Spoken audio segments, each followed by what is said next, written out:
अब हमें इस बच्ची का क्या नाम रखना चाहिए?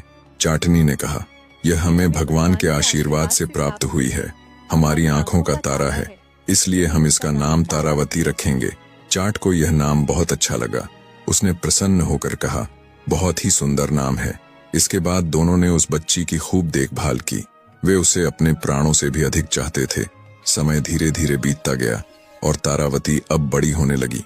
उसकी हंसी, उसकी बातें घर में खुशियां भर देती, लेकिन किस्मत को शायद कुछ और ही मंजूर था। एक दिन जाट और जाटनी अपने खेतों में काम कर रहे थे। उन्होंने तारावती को घर पर अकेला छोड़ दिया था।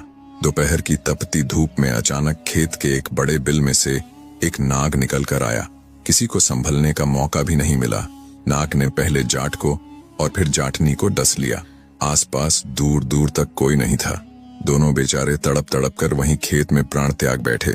जब यह खबर तारावती तक पहुंची तो उसका संसार उजड़ गया। उसने अपने माता पिता के शवों को गले लगाकर खूब रोई, पर अब क्या हो सकता था? होने को यही मंजूर था। अब उसका ध्यान पड़ोसियों ने रखना शुरू किया। पड़ोसी बहुत नेक दिल लोग थे। उन्होंने उसे अपनी बेटी की तरह पाला। धीरे धीरे समय बीता और जब तारावती जवान हुई तो उन्होंने उसकी शादी एक फौजी युवक से कर दी। वह फौजी भी अनाथ था, न माता न पिता। शादी के कुछ ही समय बाद फौजी को ड्यूटी पर जाना पड़ा। तारावती ससुराल में अकेली रह गई।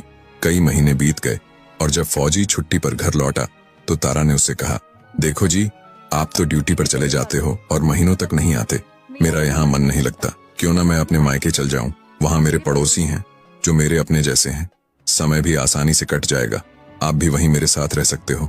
फौजी ने कुछ देर सोचा, फिर मुस्कुराकर बोला, ठीक है, जैसा तुम उचित समझो।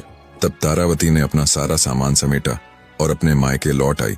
धीरे धीरे यूं ही समय बीतता गया।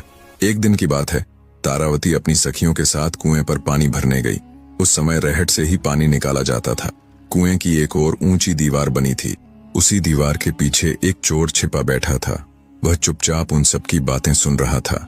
सभी सहेलियां आपस में हंसी मजाक कर रही थीं, अपने घर परिवार की बातें कर रही थीं। कोई अपने पति का